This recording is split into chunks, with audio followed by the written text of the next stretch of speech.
ಮೊದಲಿಗೆ ನಮ್ಮ ಪ್ರೀತಿಯ ಗುರುಗಳಾಗಿರ್ತಕ್ಕಂಥ ಬ್ರಹ್ಮರ್ಷಿ ಡಾಕ್ಟರ್ ಸುಭಾಷ್ ಪತ್ರಿಜಿಯವರ ಆತ್ಮಚೈತನ್ಯಕ್ಕೆ ಹಾಗೂ ಗುರುಮಾತಾ ಸ್ವರ್ಣಮಾಲಾ ಪತ್ರಿಯಮ್ಮನವರಿಗೆ ನನ್ನ ಆತ್ಮ ಅನಂತ ಕೋಟಿ ಪ್ರಣಾಮಗಳನ್ನ ಅರ್ಪಿಸ್ತಾ, ಇಲ್ಲಿ ನೆರೆದಿರ್ತಕ್ಕಂಥ ಎಲ್ಲ ಧ್ಯಾನ ಬಾಂಧವರಿಗೆ ಮತ್ತು ಯೂಟ್ಯೂಬ್ ಅಲ್ಲಿ ಕೇಳ್ತಾ ಇರ್ತಕ್ಕಂಥ ಎಲ್ಲ ಧ್ಯಾನ ಬಾಂಧವರಿಗೆ ಹಾಗೂ ಹಾಸ್ಟೆಲ್ ಮಾಸ್ಟರ್ಸ್ಗೆ ಎಲ್ಲಾರ್ಗೂ ಕೂಡ ನನ್ನ ಹೃದಯಪೂರ್ವಕ ನಮಸ್ಕಾರಗಳು ಮತ್ತು ಶುಭೋದಯಗಳು ಮಾಸ್ಟರ್ಸ್.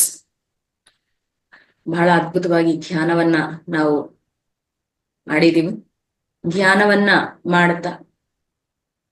ಮಾಡ್ಬೇಕಾದಾಗ ನಮ್ಗೆ 3 ಪ್ರಕ್ರಿಯೆಗಳು ನಡೆಯುತ್ತೆ ಮಾಸ್ಟರ್ಸ್: ಕಾಯೋಪಾಸನ, ಚಿತ್ತೋಪಾಸನ, ವಿಪಸನ. ಕಾಯೋಪಾಸನ ಅಂತಂದಾಗ ಈ ದೇಹದಲ್ಲಿ ಇರ್ತಕ್ಕಂಥ ಅಲಿಸಿಕೆಗಳಾಗಿರ್ಬಹುದು, ದೇಹದಲ್ಲಿ ನಡೀತಾ ಇರ್ತಕ್ಕಂಥ ನಮಗೆ ಅವಶ್ಯಕತೆ ಇಲ್ಲದಿರ್ತಕ್ಕಂಥ ಚಟುವಟಿಕೆಗಳಾಗಿರ್ಬಹುದು, ಇವೆಲ್ಲವನ್ನು ಕೂಡ ಹೋಗ್ಲಾಡ್ಸ್ಕೊಳ್ತೀವಿ ಕಾಯೋಪಾಸನ. ಮತ್ತೆ ಚಿತ್ತೋಪಾಸನ, ನಮ್ಮ ಈ ಮೆದುಳು ಮನಸ್ಸಿನಲ್ಲಿರ್ತಕ್ಕಂಥ ಅಂಶಗಳು, ಎಷ್ಟೋ ಆಲೋಚನೆಗಳು, ಬೇಡದೇ ಇರ್ತಕ್ಕಂಥ ವಿಚಾರಗಳು ಸುಳ್ಳಿ ಸುತ್ತಿ ನಡೀತಾನೇ ಇರುತ್ತೆ. ಅದು ಹೇಗಂದ್ರೆ, ಒಂದೇ ಒಂದು ಯೋಚನೆ ಬಂದ್ರೆ ಸಾಕು, ಟ್ರೈನ್ನ ಇಂಜಿನ್ ಬಂದಂಗೆ ಹಿಂದ್ಗಡೆ ಬೋಗಿ ಸರಾಸರಿ ಹಂಗೆ ಬರ್ತಾನೇ ಇರುತ್ತೆ, ಎಲ್ಲಿಗ್ ಮುಗಿಯುತ್ತೆ ಅಂತ ಮುಗಿಯೋದೇ ಇಲ್ಲ. ಆದ್ರೆ ನಮ್ಮ ಧ್ಯಾನ ಆ ಒಂದು ಸರಣಿಯನ್ನ ಇಮ್ಮಿಡಿಯೇಟ್ ಆಗಿ ಕಟ್ ಮಾಡ್ತಕ್ಕಂಥದ್ದು, ಅಂದ್ರೆ ನಾವು ಶೂನ್ಯ ಸ್ಥಿತಿಗೆ ಹೋಗ್ತಕ್ಕಂಥದ್ದು ಚಿತ್ತೋಪಾಸನ. ಮತ್ತೆ ವಿಪಸನ, ನಮ್ಮ ದೇಹ ಸೈಲೆಂಟ್ ಆಗಿದೆ, ನಮ್ಮ ಈ ಮನಸ್ಸು ಆಲೋಚನೆಗಳ ತರಂಗಗಳು ಸೈಲೆಂಟ್ ಆಗಿದೆ ಅಂತಂದ್ರೆ ಅಲ್ಲಿ ಮೂಡುತ್ತೆ ಒಂದು ಅದ್ಭುತವಾಗಿರ್ತಕ್ಕಂಥ ಜ್ಞಾನದ ಅರಿವಿನ ಒಂದು ಬಾಗಿಲು ತೆರೆಯುತ್ತೆ ನಮಗೆ. ಅದುವೇ ನಮ್ಗೆ ವಿಪಸನ ಅಂತ ಹೇಳಿ ನಾವು ಅರ್ಥ ಮಾಡ್ಕೊಳ್ತೀವಿ ಮಾಸ್ಟರ್ಸ್. ಇಂತಹ ಅದ್ಭುತವಾಗಿರ್ತಕ್ಕಂಥ ಧ್ಯಾನ ನಾವೆಲ್ಲರೂ ಕೂಡ ಮುಗಿಸ್ಕೊಂಡು ಇಂದಿನ ಜ್ಞಾನವನ್ನ ಪಡ್ಕೊಳ್ತಕ್ಕಂಥ ಒಂದು ಪ್ರಯತ್ನವನ್ನ ನಾವು ಮಾಡೋಣ ಮಾಸ್ಟರ್ಸ್. ಸ್ತ್ರೀ ಶಕ್ತಿ ಅಥವಾ ಸ್ತ್ರೀ ತತ್ವ, ಪುರುಷ ಶಕ್ತಿ ಅಥವಾ ಪುರುಷ ತತ್ವ, ಪ್ರತಿಯೊಬ್ಬರಲ್ಲೂ ಕೂಡ ಇದು ಸಮತೋಲ್ಯದಲ್ಲಿ ಇರಬೇಕಾಗಿರ್ತಕ್ಕಂಥದ್ದು. ಸಮತೋಲ್ಯದಲ್ಲಿ ಇದ್ದಾಗ ದಾಂಪತ್ಯ ಜೀವನ ಬಹಳ ಅದ್ಭುತವಾಗಿ ನಡೀತಕ್ಕಂಥದ್ದು.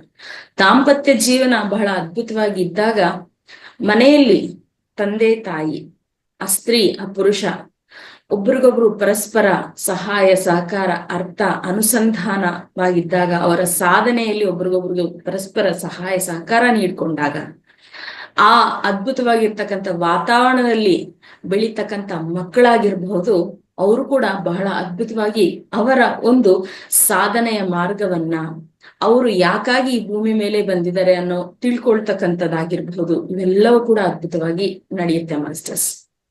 ನಾವು ಇತ್ತೀಚಿನ ದಿನಗಳಲ್ಲಿ ಡಿಸ್ಟರ್ಬೆನ್ಸ್ ಇದೆ ಅಂತ ಹೇಳಿ ಪ್ರತಿ ಸಂದರ್ಭದಲ್ಲೂ ಪ್ರಸ್ತಾವ ಮಾಡ್ತಾ ಇದ್ದೀವಿ.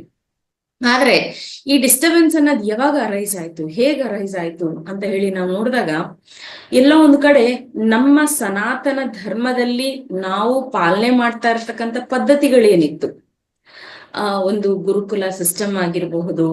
ಮತ್ತೆ ನೋಡಿ, ಆ ಸಂದರ್ಭದಲ್ಲಿ ಹೆಣ್ಣು ನೀನು ಹೆಣ್ಮಗು, ನೀನು ಮನೆಯಲ್ಲೇ ಇರ್ಬೇಕು, ನೀನ್ ಹೊರಗಡೆ ಹೋಗ್ಬಾರ್ದು, ಈ ರೀತಿ ಬೆಳೆಸ್ತಾ ಇರ್ಲಿಲ್ಲ. ಗಂಡ್ಮಗು ನೀನು ಹೊರಗಡೆ ಹೋಗು, ಎಲ್ಲ ಸಾಧನೆ ಮಾಡು, ಮನೆಯಲ್ಲಿ ಏನೋ ನಿನಗೆ ಅವಶ್ಯಕತೆನೇ ಇಲ್ಲ, ಈ ರೀತಿ ಬೆಳೆಸ್ತಾ ಇರ್ಲಿಲ್ಲ. ಹೆಣ್ಣಾಗ್ಲಿ ಗಂಡಾಗ್ಲಿ ಜನ್ಮವನ್ನ ಪಡ್ಕೊಂಡಿದ್ದಾರೆ ಅಂತಂದ್ರೆ ಒಂದೇ ರೀತಿಯಾಗಿರ್ತಕ್ಕಂಥ ಸಂತೋಷ ಉತ್ಸಾಹ ಆ ಮನೆಯಲ್ಲಿ ನೆಲೆಗೊಳ್ತಾ ಇತ್ತು. ಇಬ್ರಿಗೂ ಕೂಡ, ಹೆಣ್ಣಾಗಿರ್ಬಹುದು ಮತ್ತೆ ಗಂಡಾಗಿರ್ಬಹುದು, ಇಬ್ರಿಗೂ ಕೂಡ ಪರಸ್ಪರ ಆಂತರಿಕ ಮತ್ತು ಬಾಹ್ಯವಾಗಿ, ಇಂಟರ್ನಲ್ ಮತ್ತೆ ಎಕ್ಸ್ಟರ್ನಲ್ ಆಗಿ ಅವ್ರು ಎವಾಲ್ವ್ ಆಗೋದಕ್ಕೆ ಯಾವ ರೀತಿಯಾಗಿರ್ತಕ್ಕಂಥ ವಾತಾವರಣ ಬೇಕೋ ಆ ರೀತಿಯಾಗಿರ್ತಕ್ಕಂಥ ವಾತಾವರಣ ಸೃಷ್ಟಿ ಮಾಡ್ತಾ ಇದ್ದಿದ್ದು.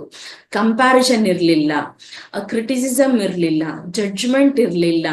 ಅವರು ಸಹಜವಾಗಿ ಅವ್ರ ಜ್ಞಾನವನ್ನ ಪಡ್ಕೊಳ್ಳೋದಿಕ್ಕೆ ಯಾವ ರೀತಿಯಾಗಿರ್ತಕ್ಕಂಥ ವಾತಾವರಣವನ್ನ ಸೃಷ್ಟಿ ಮಾಡ್ಬೇಕಾಗಿತ್ತು ಅಂತ ರೀತಿಯಾಗಿರ್ತಕ್ಕಂಥ ವಾತಾವರಣವನ್ನ ಸೃಷ್ಟಿ ಮಾಡ್ತಾ ಇರ್ತಕ್ಕಂಥದ್ದು. ಅದೇ ರೀತಿ ಆ ಫೌಂಡೇಶನ್, ಆ ಸ್ಟ್ರಾಂಗ್ ಪಿಲ್ಲರ್ಸ್ ನಮಗೆ ಪ್ರತಿ ವ್ಯಕ್ತಿಯು ಕೂಡ ತನ್ನ ಸಾಧನೆಯನ್ನ ಕಂಡ್ಕೊಳ್ಳೋದಿಕ್ಕೆ, ತನ್ನ ಸಾಧನೆಯನ್ನ ಮಾಡೋದಿಕ್ಕೆ ಎಲ್ಲಾ ರೀತಿಯಾಗಿರ್ತಕ್ಕಂಥ ಪ್ರಯತ್ನಗಳು ಕೂಡ ಬಹಳಷ್ಟು ಸರಾಗವಾಗಿ ಆಗ್ತಾ ಇತ್ತು. ಎಲ್ಲೋ ಒಂದು ಕಡೆ ಪಾಶ್ಚಾತ್ಯ ದೇಶಗಳ ಒಂದು ಪ್ರಭಾವ ನೋಡಿ, ಪಾಶ್ಚಾತ್ಯ ದೇಶಗಳೆಲ್ಲವೂ ಕೂಡ ಭಾರತದ ಸನಾತನ ಧರ್ಮ ಸಂಸ್ಕೃತಿ ಬಹಳ ಔನ್ನತ್ಯವಾಗಿರ್ತಕ್ಕಂಥದ್ದು ಅಂತ ಹೇಳ್ಬಿಟ್ಟು ಅವ್ರು ಫಾಲೋ ಮಾಡಕ್ ಶುರು ಮಾಡಿದ್ದಾರೆ. ಆದ್ರೆ ಇಲ್ಲಿಯೇ ಇರ್ತಕ್ಕಂಥ ನಾವು ಅದು ಹೇಳ್ತಾರಲ್ಲ, ಕೈಲಿದ್ದಾಗ ಅದರ ಬೆಲೆ ಗೊತ್ತಾಗಲ್ಲ, ದೂರ ಸರದ ಮೇಲೆನೆ ಬೆಲೆ ಗೊತ್ತಾಗೋದು ಅಂತ ಹೇಳ್ಬಿಟ್ಟು, ನಾವ್ ಇಲ್ಲೇ ಇದೀವಿ, ಈ ನೆಲದಲ್ಲೇ ಇದೀವಿ.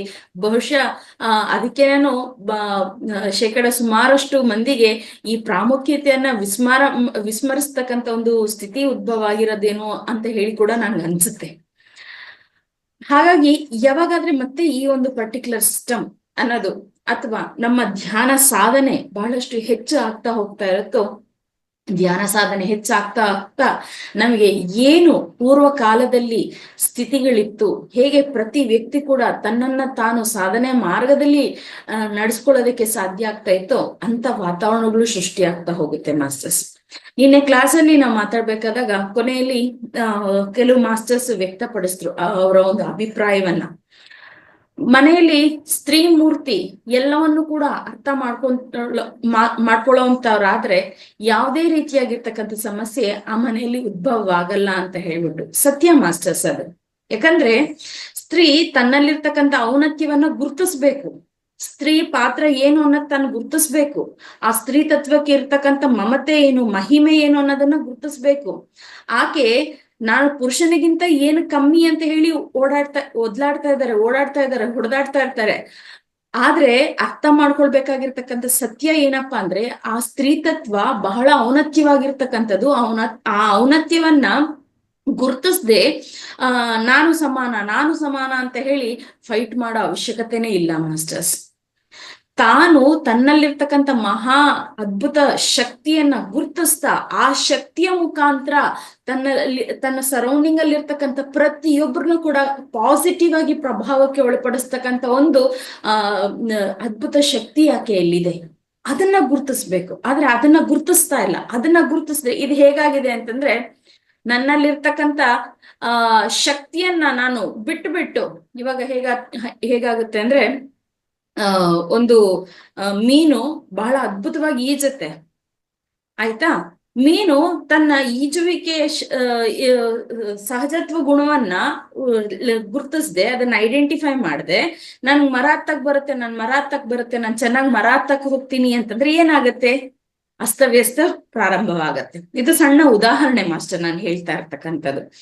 ನಮ್ಮಲ್ಲಿರ್ತಕ್ಕಂಥ ಆ ಒಂದು ಸ್ತ್ರೀ ತತ್ವವನ್ನ ಗುರ್ತಿಸದೆ ಬಾಹ್ಯವಾಗಿ ನಾನು ಸಮಾನತ್ವದ ಬಗ್ಗೆ ಹೋರಾಟ ಮಾಡ್ತೀನಿ ಅಂತಂದ್ರೆ ಅದು ನಿಜವಾಗ್ಲೂ ತಪ್ಪಾಗತ್ತೆ.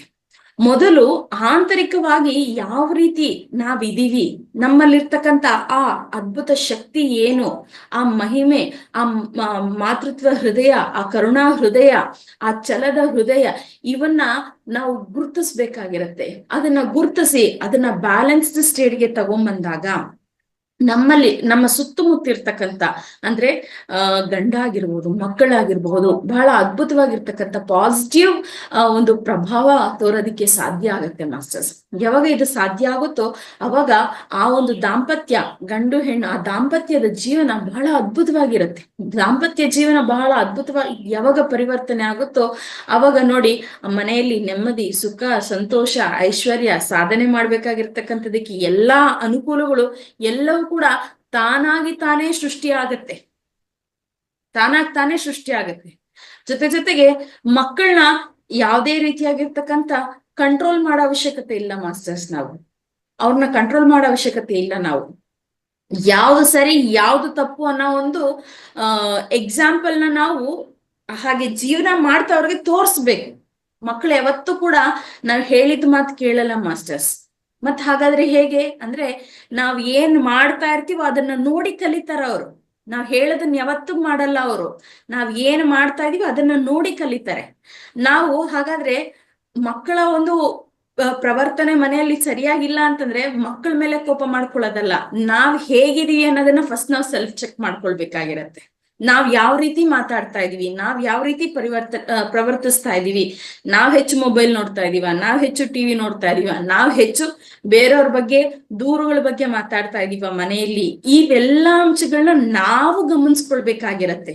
ನಾವು ನಮ್ಮನ್ನ ಆ ಒಂದು ಭೌತಿಕವಾಗಿ ಅಥವಾ ಪ್ರಾಪಂಚಿಕವಾಗಿ ಬೇಡದೇ ಇರ್ತಕ್ಕಂಥ ವಿಚಾರಗಳಲ್ಲಿ ತೊಡಗಿಸ್ಕೊಳ್ತಾ ಇದೀವಿ ಅಂತಂದ್ರೆ ಅದೇ ಪ್ರಭಾವ ಮಕ್ಕಳ ಮೇಲೆ ಕೂಡ ಇರುತ್ತೆ. ನಾವು ಇವನ್ನ ಬಿಡ್ತಾ ಬಂದಿದೀವಿ. ನಾವು ಒಂದು ಒಳ್ಳೆಯ ರೀತಿಯಲ್ಲಿ, ಒಂದು ಒಳ್ಳೆ ಶೈಲಿಯಲ್ಲಿ ನಾವು ಜೀವನವನ್ನ ಮಾಡ್ತಾ ಇದೀವಿ ಅಂತಂದ್ರೆ ಆಟೋಮೆಟಿಕ್ ಆಗಿ ಮಕ್ಕಳು ಕೂಡ ತಂತಾನೆ ಆ ಮಾರ್ಗದಲ್ಲಿ ಬಂದ್ಬಿಡ್ತಾರೆ ಮಾಸ್ಟರ್ಸ್. ಇದು ಸಾಧ್ಯ ಆಗ್ಬೇಕು ಅಂತಂದ್ರೆ ಮತ್ತೆ ಎಲ್ಲಿಂದ ಶುರುವಾಗತ್ತೆ? ಸ್ತ್ರೀ ತತ್ವ ಪುರುಷ ತತ್ವ ನಮ್ಮಲ್ಲಿ ಬ್ಯಾಲೆನ್ಸ್ಡ್ ಆಗಿದ್ದಾಗ ಮಾತ್ರನೇ. ಮೊದಲು ಸ್ತ್ರೀ ಮೂರ್ತಿ ತನ್ನಲ್ಲಿರ್ತಕ್ಕಂಥ ಆ ಸಹಜವಾಗಿರ್ತಕ್ಕಂಥ ಸ್ತ್ರೀ ತತ್ವವನ್ನ ಗುರುತಿಸ್ಬೇಕು. ಅದನ್ನ ಶಕ್ತಿ ಅಲ್ಲ, ಅದನ್ನ ಗುರುತಿಸ್ಬೇಕಾಗಿರ್ತಕ್ಕಂಥದ್ದು ಒಂದು ಶಕ್ತಿ ಅಂತ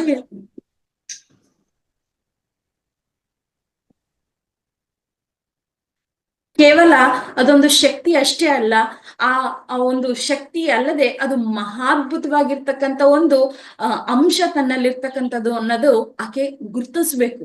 ಆಕೆ ಅದನ್ನ ಗುರ್ತಿಸಿ ಆ ಒಂದು ಸೃಷ್ಟಿ ಮಾಡುವುದಕ್ಕಷ್ಟೇ ಅಲ್ಲ ತನ್ನಲ್ಲಿರ್ತಕ್ಕಂಥ ಶಕ್ತಿನ ಬಳಸ್ತಕ್ಕಂಥದ್ದು, ಪ್ರಕೃತಿ ಪೋಷಣೆಗಾಗಿ ಕೂಡ ಆ ಶಕ್ತಿಯನ್ನ ತಾನು ಉಪಯೋಗಿಸಬಹುದು ಅನ್ನೋ ಒಂದು ಸತ್ಯವನ್ನ ಆಕೆ ಕಂಡ್ಕೊಳ್ಬೇಕಾಗಿರ್ತಕ್ಕಂಥದ್ದು ಬಹಳ ಬಹಳ ಅವಶ್ಯಕತೆ. ಯಾಕೆ ಡಿಸ್ಟರ್ಬೆನ್ಸ್ ನೋಡ್ತಾ ಇದೀವಿ ಇವಾಗ? ಸುಮಾರು ಜನ, ಎಲ್ಲಾರು ಅಂತ ಹೇಳಲ್ಲ ಮಾಸ್ಟರ್, ಸುಮಾರು ಜನ ಮಗುನ ಹೆತ್ತ ಮೇಲೆ ಆ ಮಗುಗೆ ಸಿಗ್ಬೇಕಾಗಿರ್ತಕ್ಕಂಥ ಎಲ್ಲಾ ಪೌಷ್ಟಿಕ ಅಂಶಗಳು, ಅವಶ್ಯಕತೆಗಳೆಲ್ಲವೂ ಕೂಡ ತಾಯಿಯ ಒಂದು ಹಾಲಲ್ಲೇ ಸಿಗತ್ತೆ. ಆದ್ರೆ ತಾಯಿ ಹಾಲ ಅಷ್ಟೊಂದ್ ದಿನ ನಾನೇನ್ ಕೊಡಕ್ಕಾಗತ್ತೆ? ಸಿಗುತ್ತೆ ಅಲ್ಲ ಹೊರಗಡೆ ಹಾಲು, ಕೊಡ್ತೀನಿ ಬಿಡು ಅಂತ ಹೇಳ್ಬಿಟ್ಟು 2 ತಿಂಗಳು 3 ತಿಂಗಳು 6 ತಿಂಗಳಿಗೆ ನಿಲ್ಸ್ಬಿಡ್ತಕ್ಕಂಥದ್ದು. ಅಂದ್ರೆ ತನ್ನಲ್ಲಿ ಸಹಜವಾಗಿ ಆ ಒಂದು ಪ್ರಕ್ರಿಯೆ ಏನ್ ನಡೆಯುತ್ತೆ ಅದನ್ನ ಸ್ವೀಕಾರ ಮಾಡ್ತಾ ಇಲ್ಲ. ಇಲ್ಲಿ ತಾಯಿಯ ಎದೆ ಹಾಲು ಕೊಡ್ತಕ್ಕಂಥದ್ದು ಹೇಗೆ ಅನುಕೂಲ ಆಗುತ್ತೆ ಮಗುಗೆ?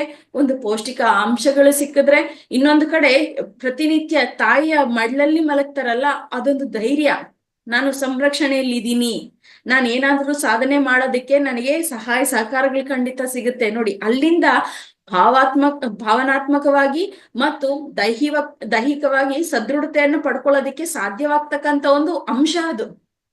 ಆದ್ರೆ ಅದನ್ನ ಸ್ವೀಕಾರ ಮಾಡದೆ ತದ್ವಿರುದ್ಧವಾಗಿ ಜೀವನ ಮಾಡ್ತಕ್ಕಂಥದ್ದು. ಬೇಡ, ದೈಹಿಕ ಸೌಂದರ್ಯ ಕಳ್ಕೊಳ್ತೀವಿ ಅಂತ ಹೇಳಿ.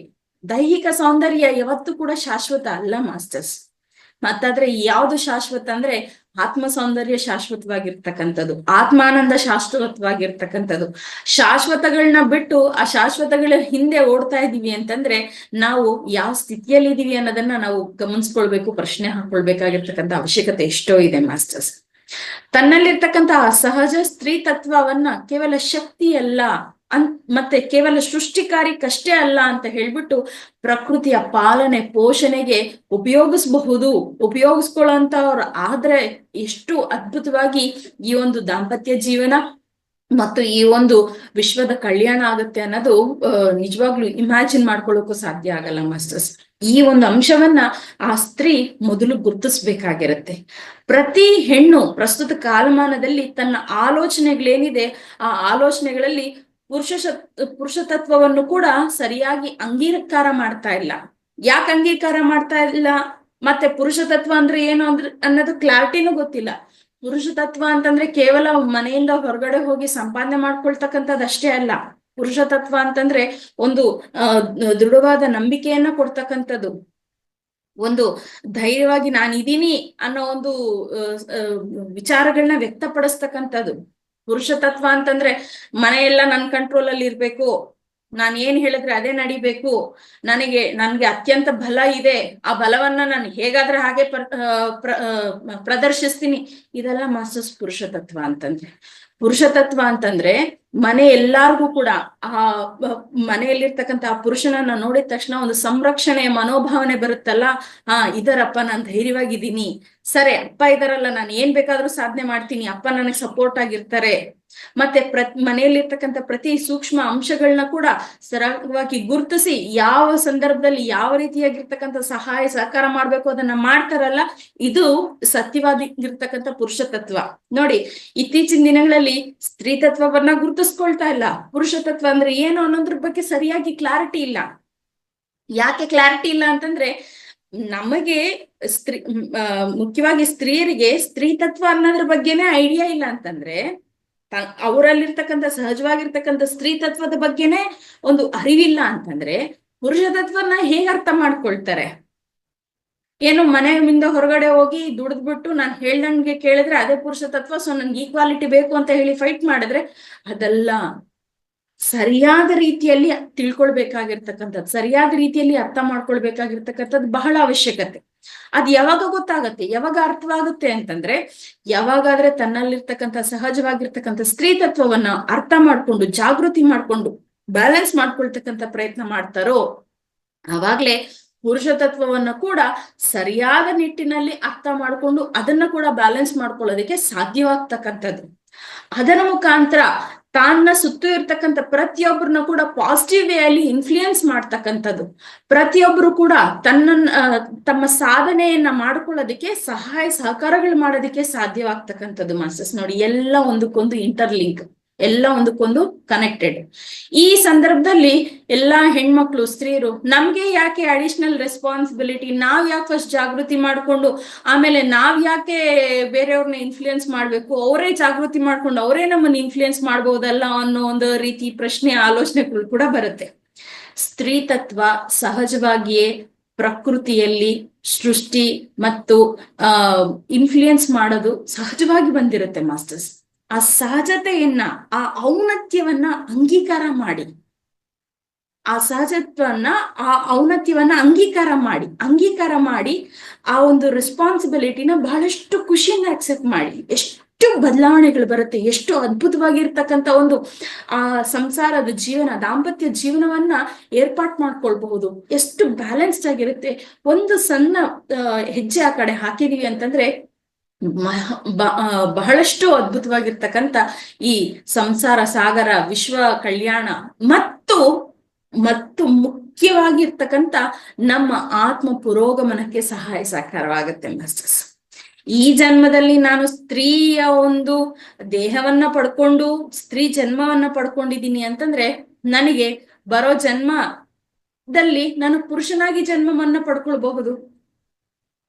ಯಾಕಂದ್ರೆ 200 ಜನ್ಮ ಸ್ತ್ರೀ ಜನ್ಮ, 200 ಜನ್ಮ ಪುರುಷ ಜನ್ಮ. ಪ್ರತಿ ಆತ್ಮ ಕೂಡ ಆ ಒಂದು ಜನ್ಮವನ್ನ ಪಡ್ಕೊಂಡು ಎರಡು ಪುರುಷ ತತ್ವ ಮತ್ತು ಸ್ತ್ರೀ ತತ್ವ ಎರಡರ ಒಂದು ಅನುಭವಗಳನ್ನ ಪಡ್ಕೊಳ್ಳೇಬೇಕು, ಅವಾಗ್ಲೇ ಪರಿಪೂರ್ಣತೆ ಬರೋದು. ಇವಾಗ ನಾನು ಸ್ತ್ರೀ ಜನ್ಮ ಪಡ್ಕೊಂಡಿದ್ದೀನಿ ಅಂತಂದ್ರೆ ನಾನು ಪುರುಷ ಜನ್ಮವನ್ನ ಮುಗಿಸಿ ಸ್ತ್ರೀ ಜನ್ಮವನ್ನ ಪಡ್ಕೊಂಡಿದ್ದೀನಿ ಅಂತ ಹೇಳ್ಬಿಟ್ಟು ಅರ್ಥ.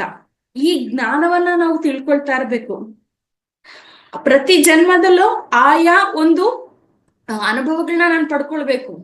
ಸೊ ಯಾಕೆ ನಾನೇ ಮಾಡ್ಬೇಕು ಅನ್ನೋದ್ ಬದಲು ಇವಾಗ ನಾನು ಈ ಜನ್ಮವನ್ನ ಪಡ್ಕೊಂಡಿದ್ದೀನಿ ಅಂತಂದ್ರೆ ನಾನೇನು ಸಾಧನೆ ಮಾಡ್ಬೇಕು, ನಾನೇನು ಅನುಭವಗಳನ್ನ ಪಡ್ಕೊಳ್ಬೇಕು, ಅದ್ರ ಬಗ್ಗೆ ನಾವು ಕಾನ್ಸಂಟ್ರೇಟ್ ಮಾಡ್ಬೇಕಾಗಿರುತ್ತೆ, ಅದ್ರ ಬಗ್ಗೆ ನಾವು ತಿಳುವಳಿಕೆಯನ್ನ ಹೆಚ್ಚು ಮಾಡ್ಕೊಳ್ಬೇಕಾಗಿರುತ್ತೆ. ಅವಾಗ ತಾನು ಯಾವುದೇ ರೀತಿಯಾಗಿ ತನ್ನ ಜೀವನವನ್ನ ಅಸ್ತವ್ಯಸ್ತ ಮಾಡ್ಕೊಳ್ಳೋದಕ್ಕೆ ಸಾಧ್ಯ ಆಗಲ್ಲ. ಮತ್ತೆ ಒಂದು ಪ್ರತಿ ಸ್ತ್ರೀಯರಲ್ಲೂ ಕೂಡ, ಪ್ರತಿ ಪುರುಷರಲ್ಲೂ ಕೂಡ ಈ ಸ್ತ್ರೀ ತತ್ವ ಪುರುಷ ತತ್ವ ಬಹಳ ಅದ್ಭುತವಾಗಿರ್ತಕ್ಕಂಥ ಸ್ಥಿತಿಯಲ್ಲಿ ಇದೆ ಮಾಸ್ಟರ್ಸ್. ಒಂದೇ ಒಂದು ವಿಚಾರ ಏನಪ್ಪಾ ಅಂತಂದ್ರೆ, ಅದನ್ನ ಗುರುತಿಸೋದಿಕ್ಕೆ ಸಾಧ್ಯ ಆಗದೆ ಇರ್ತಕ್ಕಂಥದ್ದು, ಅದನ್ನ ಗುರುತಿಸ್ಬೇಕು. ಅದೇ ನಾವಿಲ್ಲಿ ಮುಖ್ಯವಾಗಿ ಗಮನಿಸ್ಬೇಕಾಗಿರ್ತಕ್ಕಂಥದ್ದು. ಗುರುತಿಸಿ ಯಾವ ಸ್ಥಿತಿಯಲ್ಲಿದ್ದೀವಿ ನಾವು. ಇಲ್ಲಿ ಸ್ತ್ರೀ ತತ್ವ ಮತ್ತು ಪುರುಷ ತತ್ವ ಮೇಡಮ್ ನಾನು ಗುರುತಿಸಿದೀನಿ, ಆದ್ರೆ ನನ್ನಲ್ಲಿ ಸ್ತ್ರೀ ತತ್ವ ಪುರುಷ ತತ್ವ ನಾನು ಗುರುತಿಸಿದೀನಿ ಅಂತಂದ್ರೆ ನಾನು ಬ್ಯಾಲೆನ್ಸ್ ಸ್ಟೇಟ್ ಅಲ್ಲಿ ಇದೀನ ಅಂತಂದ್ರೆ ಅಲ್ಲ ಮಾಸ್ಟರ್ಸ್. ಇಂಬ್ಯಾಲೆನ್ಸ್ ಫೆಮಿನೈನ್ ಎನರ್ಜೀಸ್ ಸ್ತ್ರೀ ತತ್ವ ಹೇಗಿರುತ್ತೆ ಅಂತಂದ್ರೆ ವಿಪರೀತ ಲೇಸಿನೆಸ್, ಮನೆಯಲ್ಲಿ ಏನು ಕೆಲಸ ಮಾಡ್ಕೊಳ್ಳಲ್ಲ, ಮನೆಯಲ್ಲೇ ಅಲ್ಲ ಎಲ್ಲೂ ಏನು ಕೆಲಸ ಮಾಡ್ಕೊಳ್ಳಲ್ಲ. ಆಮೇಲೆ ಫುಲ್ ಕಾನ್ಫಿಡೆನ್ಸ್ ಇಲ್ದೇ ಇರ್ತಕ್ಕಂಥದ್ದು, ಏನೇ ಕೆಲಸ ಮಾಡಕ್ ಹೋಗ್ಬೇಕು ಅಂದ್ರೂ ಭಯ, ಅಯ್ಯೋ ನಂಗೆ ಭಯ ಆಗತ್ತೆ, ನನ್ಗಾಗಲ್ಲ. ಆಮೇಲೆ ವಿಪರೀತ ಎಮೋಷನಲ್ ಆಗಿರೋದು, ಎಮೋಷನಲ್ ಅಂತಂದ್ರೆ ಇಲ್ಲ ವಿಪರೀತ ಅಳೋದು, ಇಲ್ಲ ವಿಪರೀತ ಕೋಪ ಮಾಡ್ಕೊಳ್ತಕ್ಕಂಥದ್ದು, ಹೀಗೆ ಇಂಬ್ಯಾಲೆನ್ಸ್ಡ್ ಎಮೋಷನ್ಸ್ ಅಂತ ಹೇಳಿ ಕರಿತೀವಿ. ಈ ಸ್ಥಿತಿಯಲ್ಲಿದ್ದಾರೆ ಅಂತಂದ್ರೆ ಸ್ತ್ರೀ ತತ್ವ ಕಂಪ್ಲೀಟ್ಲಿ ಇಂಬ್ಯಾಲೆನ್ಸ್ ಇದೆ ಅಂತ ಹೇಳ್ಬಿಟ್ಟು ಅರ್ಥ. ಅದೇ ಪುರುಷ ತತ್ವ ಇಂಬ್ಯಾಲೆನ್ಸ್ ಇದೆ ಅಂತಂದ್ರೆ ಭಯಂಕರ ಕೋಪ ಬರೋದು, ಅಗ್ರೆಸಿವ್ನೆಸ್ ಅಂತ ಹೇಳ್ತಾರೆ. ಅಂದ್ರೆ ಮಾತಾಡೋಕ್ಕೂ ಮುಂಚೆ ಯೋಚನೆನೆ ಮಾಡಲ್ಲ, ಮಾತಾಡ್ಬಿಡೋದು. ಅಥವಾ ಇನ್ನ ಕೆಲವರು ಒಂದ್ ಹೆಜ್ಜೆ ಮುಂದೆ ಹಾಕಿ ಕೈ ಕೂಡ ಮಾಡ್ಕೊಳ್ತಾರೆ, ಅಗ್ರೆಸಿವ್ ಆಗಿರ್ತಕ್ಕಂಥದ್ದು. ಆಮೇಲೆ ಮನೆ ಕಡೆಗೆ ಯಾವುದೇ ರೀತಿ, ಮನೆ ಕಡೆ ಅಂತಲ್ಲ ಸ್ವಂತವಾಗಿ ಕೂಡ ಯಾವುದೇ ರೀತಿಯಾಗಿರ್ತಕ್ಕಂಥ ಜವಾಬ್ದಾರಿಗಳನ್ನ ವಹಿಸ್ಕೊಳ್ದೇ ಇರ್ತಕ್ಕಂಥದ್ದು.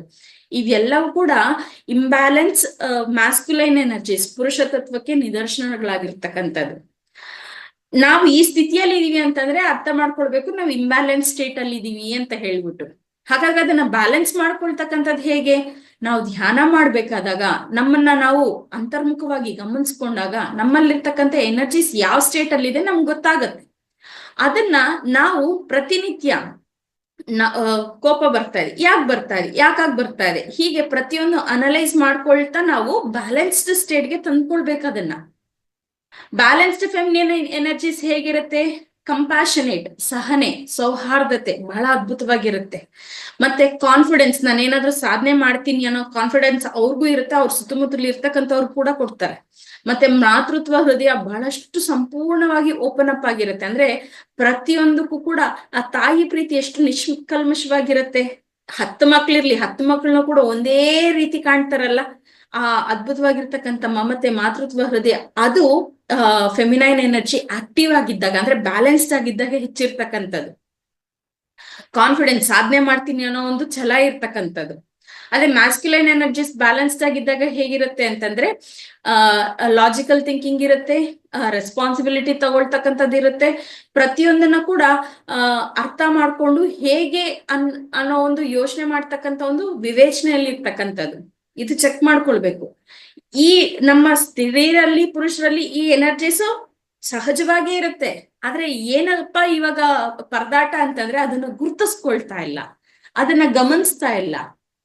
ನಾವು ಸ್ತ್ರೀ ತತ್ವ, ಪುರುಷ ತತ್ವ ಅಂತ ಹೇಳ್ತೀವಿ. ಸುಮಾರು ಜನ ಅವರು ಸೋಲ್ ಅನ್ನೋದೇ ಮರ್ತೋಗ್ಬಿಟ್ಟಿದ್ದಾರೆ. ಅವ್ರು ಕೇವಲ ಫಿಸಿಕಲ್ ಬಾಡಿ ಅಂತಾನೆ ಅನ್ಕೊಳ್ತಾ ಇದ್ದಾರೆ. ನಾವ್ ಯಾರು ಫಿಸಿಕಲ್ ಬಾಡಿ ಅಲ್ಲ ಮಾಸ್ಟರ್ಸ್, ನಾವು ಸೋಲ್ಸ್. ಆ ಸೋಲ್ ಎವಲ್ಯೂಷನ್ನೇ ನಾವು ಮಾಡ್ಕೊಳ್ತಾ ಇರೋದು, ಆತ್ಮ ಪುರೋಗಮನವನ್ನೇ ನಾವು ಮಾಡ್ಕೊಳ್ತಾ ಇರೋದು. ಆತ್ಮ ಪುರೋಗಮನ ಮಾಡ್ಕೊಳ್ಬೇಕು ಅಂತಂದ್ರೆ ಇವೆಲ್ಲವೂ ಕೂಡ ನಾವು ಈ ಜ್ಞಾನವನ್ನ ಪಡ್ಕೊಳ್ತಾ ಹೋಗ್ತಾ ಇರ್ಬೇಕು. ಸುಮಾರು ಮಂದಿ ನಾವು ಅದನ್ನ ಮತ್ತೆ ಹೋಗ್ಬಿಟ್ಟಿದೀವಿ. ಧ್ಯಾನಕ್ಕೆ ಬರ್ದೇ ಇರ್ತಕ್ಕಂಥವ್ರು ಈಗ್ಲೂ ಕೂಡ ಅದನ್ನ ಒಪ್ಕೊಳ್ತಾ ಇಲ್ಲ. ಅವ್ರ ಆತ್ಮ ಅವ್ರು ತಿಳ್ಕೊಳ್ಬೇಕು ಅಂತಂದಾಗ ಧ್ಯಾನ ಸಾಧನೆಯನ್ನ ಮಾಡ್ಬೇಕು. ಇದು ಬಹಳ ಬಹಳ ಮುಖ್ಯವಾಗಿರ್ತಕ್ಕಂಥದ್ದು. ಮತ್ತೆ ಹಾಗಾದ್ರೆ ಈ ನಮ್ಮ ಪುರುಷರಲ್ಲಿ ಇರ್ತಕ್ಕಂಥ ಸ್ತ್ರೀ ತತ್ವವನ್ನ ಹೇಗೆ ಗುರುತಿಸ್ತಕ್ಕಂಥದ್ದು ಅನ್ನೋ ಒಂದು ಪ್ರಶ್ನೆಯನ್ನ ಕೇಳಿದಾಗ, ಪ್ರತಿ ಪುರುಷನ್ಗೂ ಕೂಡ ಮಾರ್ಗದರ್ಶನ ಅವಶ್ಯಕತೆ ಇದೆ. ಆ ಮಾರ್ಗದರ್ಶನ ಯಾರು ಮಾಡ್ತಕ್ಕಂಥದ್ದು ಅಂತಂದ್ರೆ ಸ್ತ್ರೀನೇ. ನಾವು ಇಷ್ಟೊತ್ತು ಅದನ್ನೇ ಮಾಸ್ಟರ್ಸ್ ತಿಳ್ಕೊಂಡಿದ್ದು. ಸ್ತ್ರೀ ಮಾರ್ಗದರ್ಶನ ನೀಡ್ಬೇಕು. ಆದ್ರೆ ಸ್ತ್ರೀ ಮಾರ್ಗದರ್ಶನ ನೀಡ್ಬೇಕು ಅಂತಂದ್ರೆ ಸ್ತ್ರೀ ತನ್ನಲ್ಲಿರ್ತಕ್ಕಂಥ ಸಹಜತ್ವವನ್ನು ಮೊದಲಿಗೆ ಗುರ್ತಿಸಿ ತಾನು ಮಾರ್ಗದರ್ಶನ ನೀಡಬೇಕು.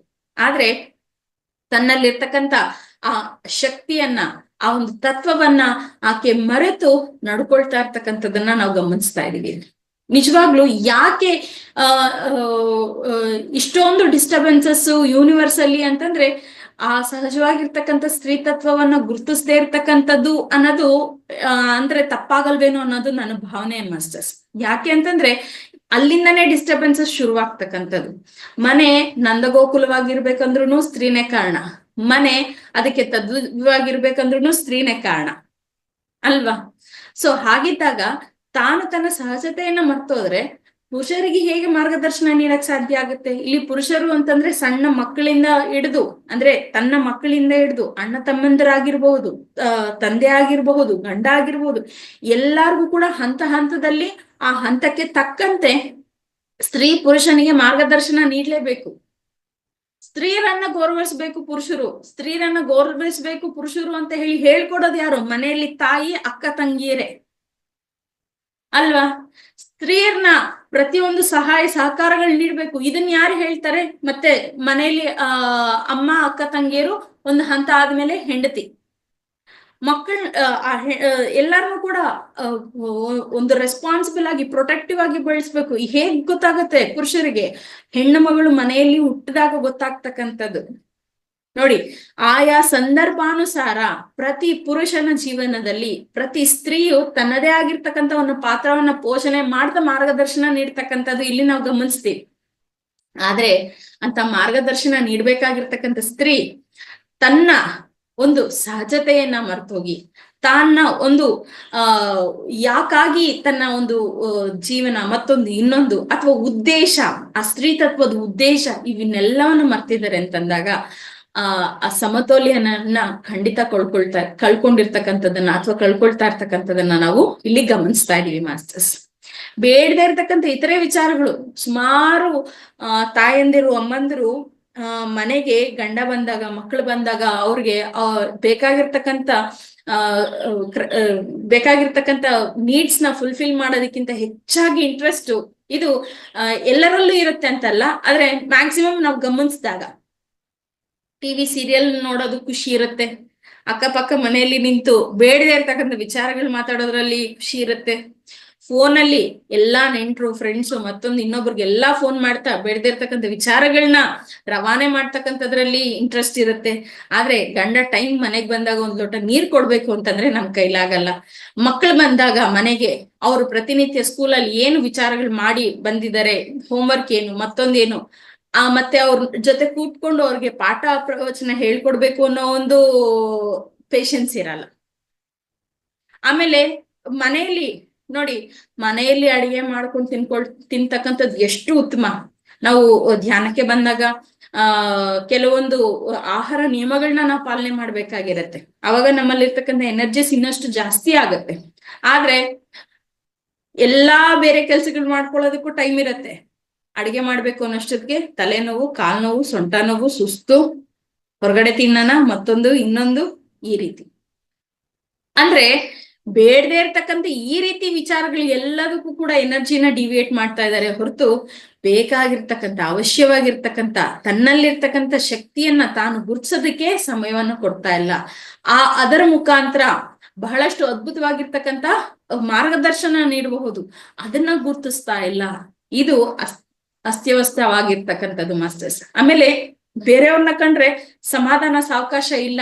ಒಂದು ರೀತಿಯಾಗಿರ್ತಕ್ಕಂಥ ಜಿಗುಪ್ಸೆ ಅಥವಾ ಒಂದು ರೀತಿಯಾಗಿರ್ತಕ್ಕಂಥ ಅಸೂಯೆ, ಏನು ಬೇರೆಯವ್ರನ್ನ ಕೇವಲವಾಗಿ ಕಾಣ್ತಕ್ಕಂಥದ್ದು, ಎಲ್ಲಾ ತನಗೆ ತಿಳಿದಿದೆ ಅನ್ನೋ ಒಂದು ಭಾವನೆಯಲ್ಲಿರ್ತಕ್ಕಂಥದ್ದು, ಇದೆಲ್ಲವೂ ಕೂಡ ಇಂಬ್ಯಾಲೆನ್ಸ್ಡ್ ಫೆಮಿನೈನ್ ಎನರ್ಜೀಸ್ಗೆ ಒಂದು ಎಕ್ಸಾಂಪಲ್ ಮಾಸ್ಟರ್ಸ್. ಇವೆಲ್ಲವೂ ಕೂಡ ಏನಂದ್ರೆ ಆಕೆಯಲ್ಲಿ ಇರ್ತಕ್ಕಂಥ ಅಹಂಕಾರ, ಪರಿಮಿತ ಜ್ಞಾನ ಮತ್ತು ಯಾವುದೇ ರೀತಿಯಾಗಿರ್ತಕ್ಕಂಥ ಅನ್ಈವನ್ ಅಂತ ಹೇಳ್ತೀವಿ ಮಾಸ್ಟರ್ಸ್. ಈ ಅನ್ಈವನ್ ಅಥವಾ ಅಜ್ಞಾನಕ್ಕೆ ಸಂಕೇತ ಅಂತ ಹೇಳಿ ನಾವು ಹೇಳ್ಬಹುದು. ಇದು ಇಂಬ್ಯಾಲೆನ್ಸ್ಡ್ ಎನರ್ಜೀಸ್ಗೆ ಒಂದು ಎಕ್ಸಾಂಪಲ್ ಅನ್ನೋದನ್ನ ಕೂಡ ನಾವಿಲ್ಲಿ ಅರ್ಥ ಮಾಡ್ಕೊಳ್ಬಹುದು ಮಾಸ್ಟರ್ಸ್. ಪ್ರತಿ ಹೆಣ್ಣು ತನ್ನ ಔನ್ನತ್ಯ ಏನು ಅನ್ನೋದನ್ನ ತಿಳ್ಕೊಳ್ಬೇಕು. ಮತ್ತೆ ಯಾಕೆ ಈ ಭೂಮಿ ಮೇಲೆ ತನ್ನ ಹೆಣ್ಣಾಗಿ ಜನ್ಮವನ್ನ ಪಡ್ಕೊಂಡಿದ್ದಾರೆ. ಇವಾಗ ಹೆಣ್ಣು ಮತ್ತೆ ಗಂಡು, ಒಂದು ಆತ್ಮ ಪುರುಷನಾಗಿ ಕೂಡ ಜನ್ಮವನ್ನ ಪಡ್ಕೊಳ್ಬಹುದು, ಸ್ತ್ರೀಯಾಗಿ ಕೂಡ ಜನ್ಮ ಪಡ್ಕೊಳ್ಬಹುದು. ಆದ್ರೆ ನನ್ನ ಸೋಲ್ ಪ್ಲಾನ್ ಅಲ್ಲಿ ನಾನು ಈ ಜನ್ಮದಲ್ಲಿ ಸ್ತ್ರೀಯಾಗಿ ಜನ್ಮವನ್ನ ಪಡ್ಕೊಳ್ಬೇಕು ಅಂತ ನಾನು ಯಾಕೆ ಬರ್ಕೊಂಡಿದ್ದೀನಿ? ಸೋಲ್ ಪ್ಲಾನ್ ನಾವೇ ಬರ್ಕೊಳ್ತೀವಿ. ಪ್ರತಿ ಆತ್ಮ ತನ್ನ ಒಂದು ಆತ್ಮದ ಪ್ರಯಾಣವನ್ನ ತಾನು ಬರ್ಕೊಳ್ಳುತ್ತೆ. ಹಾಗಾದ್ರೆ ನಾನು ಯಾಕೆ ಈ ಸ್ತ್ರೀ ಜನ್ಮವನ್ನ ಆಯ್ಕೆ ಮಾಡ್ಕೊಂಡಿದ್ದೀನಿ? ಯಾವ ಕಾರಣಕ್ಕಾಗಿ ಆಯ್ಕೆ ಮಾಡ್ಕೊಂಡಿದ್ದೀನಿ? ಅದನ್ನ ಅರ್ಥ ಮಾಡ್ಕೊಳ್ಬೇಕು, ತಿಳ್ಕೊಳ್ಬೇಕು. ಅವಾಗ್ಲೇ ಆ ಒಂದು ಆತ್ಮ ಯಾಕಾಗಿ ಎಂತ ಅನುಭವಗಳಾಗಿ ಪಡ್ಕೊಳ್ಳೋದಕ್ಕೆ ಜನ್ಮವನ್ನ ಪಡ್ಕೊಂಡಿದ್ಯೋ ಅದು ಫುಲ್ಫಿಲ್ ಆಗೋದಕ್ಕೆ ಸಾಧ್ಯ ಆಗ್ತಕ್ಕಂಥದ್ದು ಮಾಸ್ಟರ್ಸ್. ಕೇವಲ ಮಕ್ಕಳನ್ನ ನಾನು ಹೆತ್ತೆ, ನನ್ ಕೆಲ್ಸ ಮುಗ್ದೋಯ್ತು ಅನ್ಕೊಂಡ್ರೆ ಅಲ್ಲ ಮಾಸ್ಟರ್ಸ್. ತಾನು ಮಕ್ಕಳನ್ನ ಹೆರೋದ್ರ ಜೊತೆಗೆ ಈ ಸೃಷ್ಟಿಯಲ್ಲಿ ಅದ್ಭುತವಾಗಿರ್ತಕ್ಕಂಥ ಮಹೋನ್ನತ ಕಾರ್ಯಗಳನ್ನ ಕೂಡ ಮಾಡ್ಬೇಕಾಗಿರ್ತಕ್ಕಂಥ ಅವಶ್ಯಕತೆ ಇದೆ ಅನ್ನೋದು ಆ ಸ್ತ್ರೀ ಅರ್ಥಕೊಳ್ಬೇಕು. ಅದು ಸ್ತ್ರೀ ಕರ್ತವ್ಯ ಅನ್ನೋ ಒಂದು ಸತ್ಯವನ್ನ ಅವರು ಅರ್ಥ ಮಾಡ್ಕೊಳ್ಬೇಕಾಗಿರ್ತಕ್ಕಂಥ ಅವಶ್ಯಕತೆ ಬಹಳಷ್ಟಿದೆ ಮಾಸ್ಟರ್ಸ್. ಪ್ರತಿ ಪುರುಷನಲ್ಲಿ ಕೂಡ ಸರಿಯಾದ ಮಾರ್ಗ ಅವ್ರಿಗೆ ಮಾರ್ಗದರ್ಶನ ನೀಡಿದ್ದಾರೆ ಅಂತಂದ್ರೆ ಅವರಲ್ಲಿರ್ತಕ್ಕಂಥ ಮಹಾಶಕ್ತಿ ಅನ್ನೋದು ಹೊರಗಡೆ ಬರುತ್ತೆ. ಮತ್ತೆ ಅದ್ರ ಜೊತೆಗೆ ಪ್ರತಿಯೊಬ್ಬ ಪುರುಷನ ಕೂಡ ಸರಿಯಾದ ಮಾರ್ಗದಲ್ಲಿ ನಡೆಸೋದಕ್ಕೆ ಸಾಧ್ಯ ಆಗುತ್ತೆ ಅನ್ನೋ ಒಂದು ಶಕ್ತಿ ಆ ಸ್ತ್ರೀ ಮೂರ್ತಿಯಲ್ಲಿದೆ. ಮತ್ತು ಆ ಮಾತೃತ್ವ ಹೃದಯದಲ್ಲಿದೆ ಅನ್ನೋದನ್ನ ಸ್ತ್ರೀ ಮೂರ್ತಿ ಅರ್ಥ ಮಾಡ್ಕೊಳ್ಬೇಕಾಗಿರ್ತಕ್ಕಂಥದ್ದು ಬಹಳ ಅವಶ್ಯಕತೆ ಮಾಸ್ಟರ್ಸ್. ಸೊ ಈ ರೀತಿ ಇದ್ದಾಗ ಮತ್ತೊಂದು ಪ್ರಶ್ನೆಯನ್ನ ಕೇಳೋದಕ್ಕೆ ಪ್ರಯತ್ನ ಪಡ್ತೀವಿ. ಯಾಕೆ ಸ್ತ್ರೀ ಮೂರ್ತಿ ತಾನೇ ಕೇವಲವಾಗಿ ಕಾಣ್ತಾ ಇದ್ದಾರೆ? ಇಷ್ಟು ಅದ್ಭುತವಾಗಿರ್ತಕ್ಕಂಥ ಶಕ್ತಿ ಮತ್ತು ಸ್ಥಿತಿ ಆ ಸ್ತ್ರೀ ಮೂರ್ತಿಯಲ್ಲಿ ಅಡಗಿದೆ. ಆದ್ರೆ ಯಾಕದನ್ನ ಗುರುತಿಸ್ತಾ ಇಲ್ಲ? ಆದ್ರೆ ಯಾಕದನ್ನ ಅವರು ಕೇವಲವಾಗಿ ಗಮನಿಸ್ತಾ ಇದ್ದಾರೆ? ಅದನ್ನ ವೀಕ್ನೆಸ್ ಅನ್ಕೊಳ್ತಾ ಇದ್ದಾರೆ. ಎಲ್ಲಾರ್ಗು ಪ್ರೀತಿ ವಿಶ್ವಾಸ ಹಂಚೋದು ವೀಕ್ನೆಸ್ ಅನ್ಕೊಳ್ತಾ ಇದ್ದಾರೆ. ಅದು ವೀಕ್ನೆಸ್ ಅಲ್ಲ, ಅದೇ ಸ್ಟ್ರೆಂತ್. ಎಲ್ಲಾರ ಜೊತೆ ಹೊಂದಾಣಿಕೆ ಆಗಿ ಹೋಗ್ತಕ್ಕಂಥದನ್ನ ವೀಕ್ನೆಸ್ ಅನ್ಕೊಳ್ತಾ ಇದಾರೆ. ವೀಕ್ನೆಸ್ ಅಲ್ಲ, ಅದೇ ಸ್ಟ್ರೆಂತ್. ಯಾಕೆ ಇಷ್ಟು ಅದ್ಭುತವಾಗಿರ್ತಕ್ಕಂಥ ಸ್ತ್ರೀತತ್ವ ಆಕೆಯಲ್ಲಿದ್ರು ಕೂಡ ತನ್ನನ್ನ ತಾನು ಕೇವಲವಾಗಿ ನೋಡ್ಕೊಳ್ತಾ ಇದ್ದಾರೆ ಅಂತಂದ್ರೆ ಅವರಲ್ಲಿ ಅಡಗಿರ್ತಕ್ಕಂಥ ಅಜ್ಞಾನದಿಂದ ಅದು ಆಗ್ತಾ ಇದೆ. ಹಾಗಾದ್ರೆ ಆ ಅಜ್ಞಾನ ಯಾಕೆ? ಅಜ್ಞಾನ ಯಾಕೆ? ಅಜ್ಞಾನ ಯಾಕೆ ಅಂತಂದ್ರೆ ತಾನು ಮಾಡ್ತಕ್ಕಂಥ ಕೆಲಸದ ಮೇಲೆ ತನಗೆ ಗೌರವ ಇಲ್ಲದೆ ಇರ್ತಕ್ಕಂಥದ್ದು, ತಾನು ಏನ್ ಮಾಡ್ತಾ ಇದ್ದಾರೆ ಕೆಲ್ಸ ಅದರ ಬಗ್ಗೆ ಗೌರವ ಇಲ್ಲದೆ ಇರ್ತಕ್ಕಂಥದ್ದು, ಮತ್ತೆ ಆ ಕೆಲಸವನ್ನ ಬಹಳಷ್ಟು ಕೇವಲವಾಗಿ ಕಾಣ್ತಕ್ಕಂಥದ್ದು, ಆ ಕೆಲ್ಸಕ್ಕೆ ಯಾವುದೇ ರೀತಿಯಾಗಿರ್ತಕ್ಕಂಥ ಮಹತ್ವ ಇಲ್ಲ ಅಂತ ಹೇಳಿ ಅನ್ಕೊಳ್ತಕ್ಕಂಥದ್ದು, ಇದು ಅಜ್ಞಾನಕ್ಕೆ ಕಾರಣವಾಗ್ತಕ್ಕಂಥದ್ದು. ಉದಾಹರಣೆ ನೋಡೋದಾದ್ರೆ ಅಡಿಗೆ ಮಾಡ್ತಕ್ಕಂಥದ್ದು ನಿಜವಾಗ್ಲೂ ಎಷ್ಟು ಅದ್ಭುತವಾಗಿರ್ತಕ್ಕಂಥ ಕೆಲಸ ಗೊತ್ತಾ ಮಾಸ್ಟರ್ಸ್? ನಿಷ್ಠೆಯಿಂದ ಅಲ್ವಾ, ಬೇಕಾಗಿರ್ತಕ್ಕಂಥದ್ದು ಆ ಹೊತ್ತಿಗೆ ಎನರ್ಜಿನ ರಿಲೀಸ್ ಮಾಡ್ತಕ್ಕಂಥ ಒಂದು ಆಹಾರವನ್ನ ಮಾಡ್ತಾ ಇದೀವಿ ಅಂತಂದ್ರೆ, ಆಮೇಲೆ ಎಲ್ಲಾರು ಕೂಡ ಹೊಟ್ಟೆ ತುಂಬಾ ತಿಂದಿದ್ದಾರೆ ಅಂತಂದ್ರೆ ಎಷ್ಟು ಖುಷಿ ಆಗತ್ತೆ ಅಲ್ವಾ? ಅದು ಎಷ್ಟು ಅದ್ಭುತವಾಗಿರ್ತಕ್ಕಂಥ ಕೆಲ್ಸ. ಆದ್ರೆ ಅಯ್ಯೋ ದಿನ ಯಾರು ಅಡ್ಗೆ ಮಾಡ್ತಾರಪ್ಪ, ಯಾಕ್ ಬೇಕು, ಒಬ್ಬೊಬ್ರು ಒಂದೊಂದ್ ತಿಂತಾರೆ ಅಂದ್ರೆ ಅಲ್ಲಿ ಆ ಕೆಲ್ಸವನ್ನ ಕೇವಲವಾಗಿ ನೋಡ್ತಾ ಇರ್ತಕ್ಕಂಥದ್ದು. ಮಕ್ಕಳನ್ನ ಬೆಳೆಸ್ತಕ್ಕಂಥದ್ದು ಎಂತ ಅದ್ಭುತವಾಗಿರ್ತಕ್ಕಂಥ ಕೆಲ್ಸ. ಆದ್ರೆ ಅಯ್ಯೋ ಈ ಮಕ್ಕಳನ್ನ ಯಾರು ನೋಡ್ಕೊಳ್ತಾರೆ, ಏನಕ್ಕಾದ್ರೂ ಮಾಡ್ಕೊಂಡು ಮಕ್ಕಳನ್ನ ಕೇವಲವಾಗಿ ನೋಡ್ತಕ್ಕಂಥದ್ದು. ಹೀಗೆ ಉದಾಹರಣೆ ಇದು. ಹೀಗೆ ನಾನು ಸಾವಿರಷ್ಟು ಕೆಲ್ಸಗಳನ್ನ ಹೇಳ್ಬೋದು. 1000 ವಿಧಾನದಲ್ಲಿ ಅದರ ಬಗ್ಗೆ ಗೌರವ ಇಲ್ಲದೆ ಕೇವಲವಾಗಿ ನೋಡ್ತಕ್ಕಂಥದ್ದು ಕೂಡ ನಾನು ಗಮನಿಸಬಹುದು. ಇದೇನಾಗ್ತಾ ಇದೆ? ಅಜ್ಞಾನಕ್ಕೆ ದಾರಿ ತೆಗಿತಾ ಇದೆ. ಅಜ್ಞಾನದಿಂದ ಏನಾಗ್ತಾ ಇದೆ? ತಾನು ಯಾರು, ತನ್ನ ಸಹಜ ಸ್ಥಿತಿ ಏನು ಅನ್ನೋದನ್ನ ವಿಸ್ಮರ ಮಾಡ್ಲಿಕ್ಕೆ ಸಾಧ್ಯ ಆಗ್ತಾ ಇದೆ. ಅಲ್ಲಿಂದ ಎಲ್ಲವೂ ಕೂಡ ಡಿಸ್ಟರ್ಬೆನ್ಸಸ್, ಎನರ್ಜಿ ಶಿಫ್ಟ್ ಆಗೋಗ್ತಾ ಇದೆ. ಇದು ನಾವು ಗಮನಿಸ್ಬೇಕಾಗಿರ್ತಕ್ಕಂಥದ್ದು. ಅಜ್ಞಾನದಿಂದ ಸ್ತ್ರೀ ಮೂರ್ತಿ ಮಾರ್ಗದರ್ಶನ ನೀಡ್ತಾ ಇಲ್ಲ. ಅಜ್ಞಾನ ಯಾಕೆ ಬಂತು? ತಾನು ಮಾಡಬಹುದಾಗಿರ್ತಕ್ಕಂಥ ಕೆಲಸಗಳ ಮೇಲೆ ಯಾವುದೇ ರೀತಿಯಾಗಿರ್ತಕ್ಕಂಥ ಗೌರವವನ್ನ ಇಡದೇ ಇರ್ತಕ್ಕಂಥ ಒಂದು ವಿಚಾರ. ಹಾಗಾದ್ರೆ ನೆಕ್ಸ್ಟ್ ಏನ್ ಮಾಡಬಹುದು?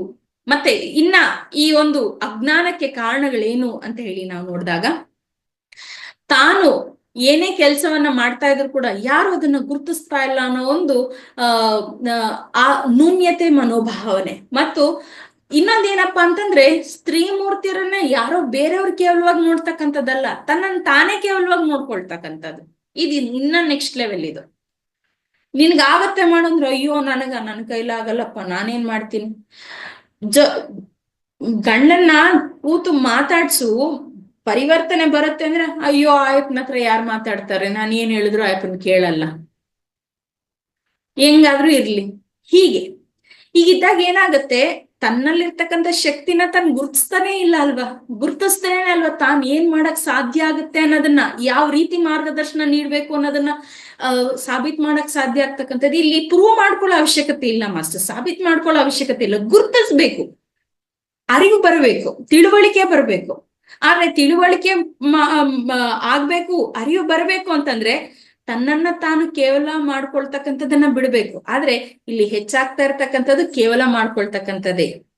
ಜೊತೆಗೆ ನಾನ್ ಏನ್ ಕಡಿಮೆ ಪುರುಷರಿಗಿಂತ ಅಂತ ಹೇಳಿ ಹೋಗ್ತಾರಲ್ಲ ಮುಂದಕ್ಕೆ, ಅದು ಕೂಡ ತಮ್ಮನ್ನ ತಾವು ಕೇವಲ ಮಾಡ್ಕೊಳ್ತಕ್ಕಂಥದ್ದೇ.